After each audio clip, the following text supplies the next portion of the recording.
Saudara-saudari terkasih dalam Kristus, hari ini Kamis 27 Juli 2023 dalam pekan biasa ke-16 tahun A.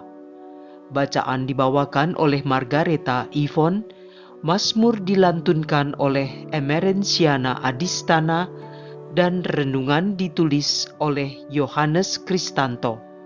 Selamat menekuni Sabda Allah. Marilah mewujudkan kebaikan bersama untuk hidup dalam damai dan sejahtera.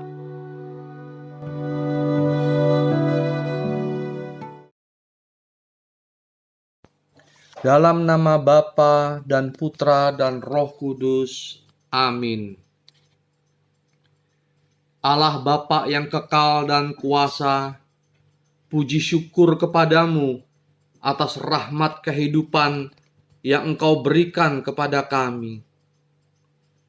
Terima kasih Engkau selalu mendampingi hidup kami setiap hari. Bersabdalah ya Tuhan, bukalah hati dan pikiran kami untuk mendengarkan sabdamu dengan lebih sungguh, agar kami dapat merenungkan dan melaksanakan kehendak-Mu melalui karsa dan karya. Demi Kristus Tuhan dan pengantara kami sepanjang segala masa. Amin. Bacaan dari Kitab Keluaran, bab 19, ayat 1 sampai 2. Dilanjutkan ayat 9 sampai 11. Dilanjutkan ayat 16 sampai 20b.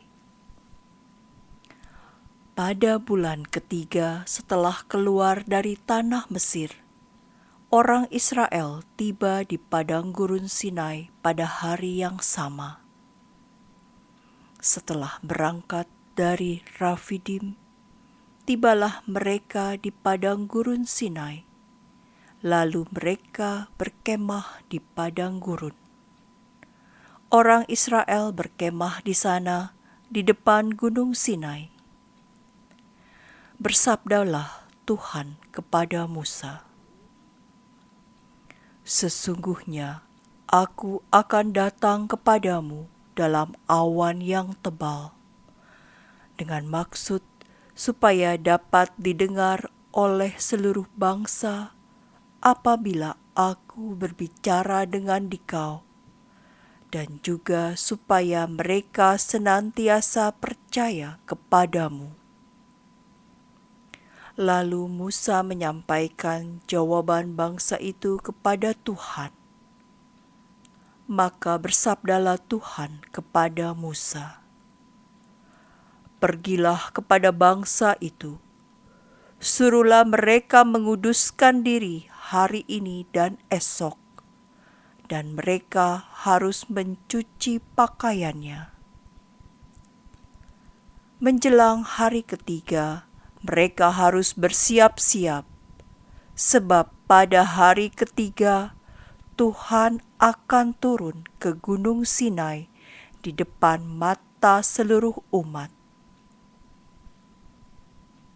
Dan terjadilah pada hari ketiga pada waktu fajar, guntur gemuruh dan kilat menyala-nyala. Awan tebal meliputi gunung, dan terdengarlah bunyi sangkakala yang sangat keras, sehingga gemetarlah seluruh bangsa di dalam perkemahan. Lalu Musa membawa bangsa itu keluar dari perkemahan untuk menjumpai Allah. Mereka berdiri di kaki gunung. Gunung Sinai ditutupi seluruhnya oleh asap, karena Tuhan turun ke atasnya dalam api. Asapnya membumbung seperti asap dapur, dan seluruh gunung sangat gemetar. Bunyi sangkakala kian lama kian keras. Musa lalu berbicara, dan Tuhan menjawabnya dalam guruh.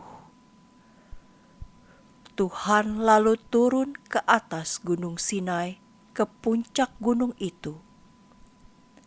Lalu Tuhan memanggil Musa ke puncak gunung, dan Musa pun naik ke atas puncak itu. Demikianlah sabda Tuhan.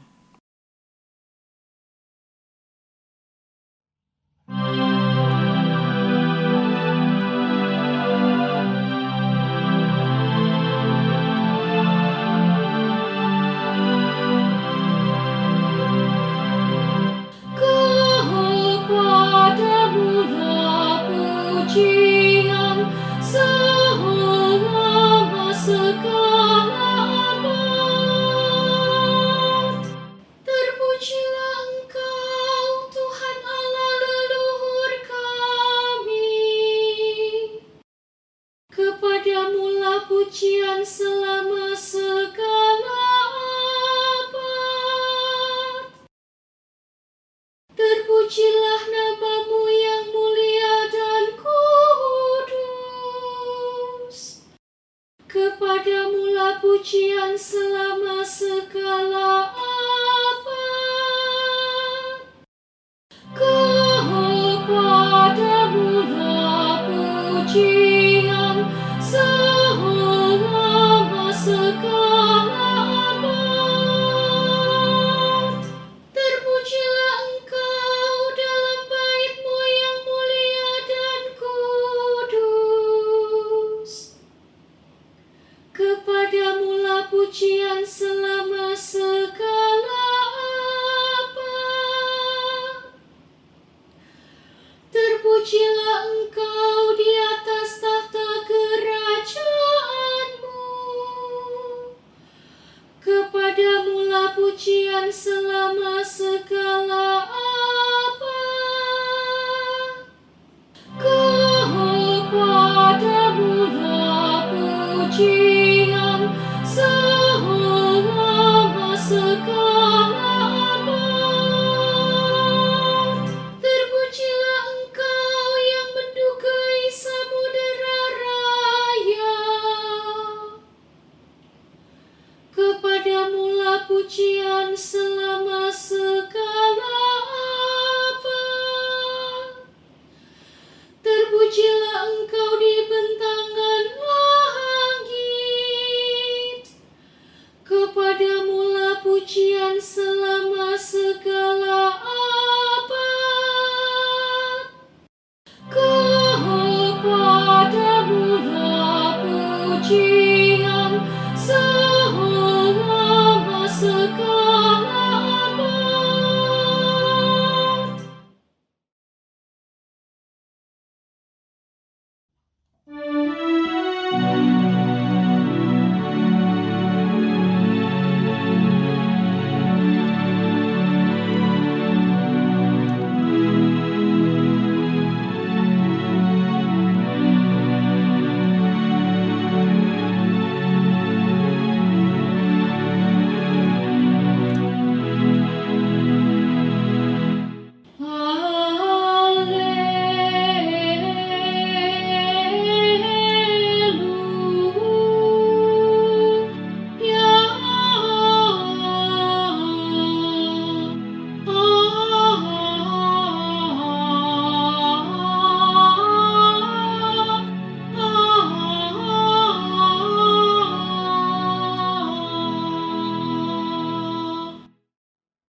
Terpujilah Engkau, Bapa Tuhan langit dan bumi, sebab misteri kerajaan Kau nyatakan kepada orang kecil.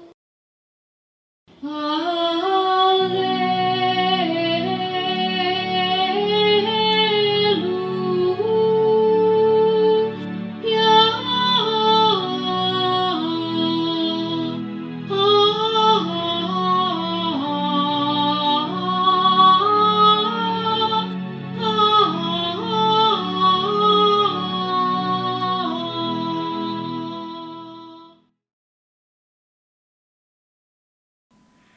Inilah Injil suci menurut Matius, bab 13 ayat 10 sampai 17. Setelah Yesus menceritakan perumpamaan tentang seorang penabur, murid-murid bertanya kepadanya, "Mengapa engkau mengajar mereka dengan perumpamaan?" Jawab Yesus, "Kalian diberi karunia mengetahui rahasia kerajaan surga, tetapi orang-orang lain tidak. Karena barang siapa mempunyai, akan diberi lagi, tetapi barang siapa tidak mempunyai, maka apapun yang ada padanya akan diambil juga. Itulah sebabnya aku mengajar mereka dengan perumpamaan, karena biarpun melihat, mereka tidak tahu, dan biarpun mendengar, mereka tidak menangkap dan tidak mengerti. Maka pada mereka genaplah nubuat Yesaya yang berbunyi, kalian akan mendengar dan mendengar lagi, namun tidak menangkap. Kamu akan melihat dan melihat, namun tidak menanggap. Sebab hati bangsa ini telah menebal dan matanya melekat tertutup, agar jangan mereka melihat dengan matanya dan mendengar dengan telinganya dan mengerti dengan hatinya, lalu berbalik sehingga kusembuhkan. Akan tetapi, berbahagialah mata kalian sebab melihat, berbahagialah telinga kalian sebab mendengar. Sebab aku berkata kepadamu, sesungguhnya banyak nabi dan orang benar ingin melihat apa yang kalian lihat, tetapi tidak melihatnya, dan ingin mendengar apa yang kalian dengar, tetapi tidak mendengarnya. Demikianlah sabda Tuhan.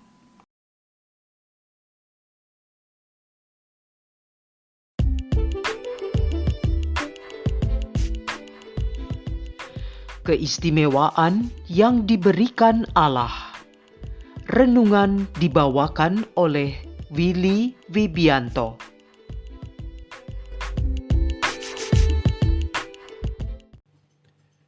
Di Terminal 3 Bandara Internasional Soekarno-Hatta, Jakarta, ada sebuah ruang tunggu eksklusif, namanya Sapphire Executive Lounge. Ruang tunggu berkapasitas kurang lebih 100 orang ini disediakan bagi semua orang, asal mau membayar dengan sejumlah tertentu untuk dapat menikmati semua fasilitas yang ada di situ, yaitu ruang tunggu yang nyaman, berbagai macam makanan dan minuman, ruang santai untuk menonton dan mendengar musik, serta berbagai kemewahan lainnya. Akan tetapi, khusus untuk penumpang yang memiliki kartu kredit jenis Gold dari bank tertentu, ada perlakuan khusus. Hanya dengan menunjukkan kartu tersebut pada petugas customer service, mereka memiliki keistimewaan untuk dapat menikmati semua fasilitas di Sapphire Executive Lounge dengan cuma-cuma. Keistimewaan diberikan dengan syarat khusus yang harus dipenuhi. Jika di dunia saat ini kita lebih mengenal hal tersebut sebatas persyaratan yang bersifat materialistik ataupun status tertentu, bagaimana dengan persyaratan yang dituntut oleh Allah bagi yang berhak mendapat keistimewaan darinya, Dalam Injil hari ini kita mendengar Yesus juga memberikan perlakuan istimewa kepada murid-muridnya, yaitu karunia untuk mengetahui rahasia kerajaan surga. Bila kepada orang banyak, Yesus menyampaikan hal kerajaan surga dalam bentuk perumpamaan. Maka kepada para murid, Yesus seringkali menjelaskannya secara langsung. Kenapa keistimewaan ini hanya diberikan kepada para murid? Lalu kenapa kepada orang banyak yang mengikutinya, Yesus menjelaskan kerajaan Allah dengan perumpamaan? Yesus mengatakan bahwa bentuk perumpamaan menegaskan sifat rahasia kerajaan surga. Hanya orang tertentu yang dapat memahaminya, yakni mereka yang membuka hati untuk dibentuk menurut kehendak Allah. Allah berinisiatif, manusia menanggapinya dengan iman. Inisiatif Allah mutlak diperlukan untuk menyatakan rahasia kerajaan Allah dan membimbing manusia agar merespons pewartaan kerajaan Allah dengan iman. Bagi orang yang membuka hati, akan terjadi proses bertanya, mencari, beroleh tuntunan, dan aktif mengimani, sehingga terjadi pertumbuhan rohani. Sebaliknya, perumpamaan itu juga bisa membuat orang yang menutup hatinya tidak mau mencari tahu, itu menjadi semakin mengalami kebutaan rohani dan kerajaan surga akan semakin tertutup baginya.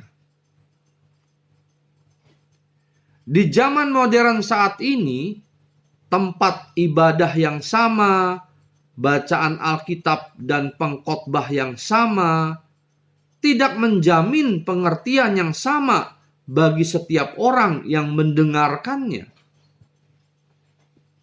Kebenaran firman Tuhan adalah anugerah yang akan dinyatakan bagi setiap orang yang mau membuka hati untuk menerimanya.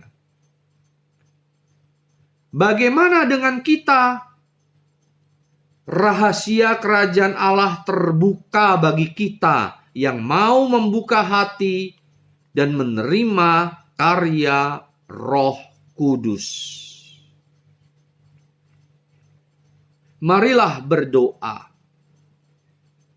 Allah Bapa, terima kasih atas segala berkat dan rahmat-Mu yang sudah Engkau limpahkan kepada kami melalui firman-Mu yang baru saja kami dengar. Dampingi dan ajarilah kami untuk selalu bisa membuka hati dan menerima karya Roh Kudus-Mu. Bimbinglah kami untuk selalu melakukan yang terbaik bagi sesama, serta bimbinglah agar hidup kami selaras dengan kehendak dan sabda-Mu. Semua doa dan permohonan ini kami panjatkan demi Kristus Tuhan dan Juru Selamat kami yang hidup dan berkuasa bersama Dikau dan Roh Kudus sepanjang segala masa. Dalam nama Bapa dan Putra dan Roh Kudus. Amin.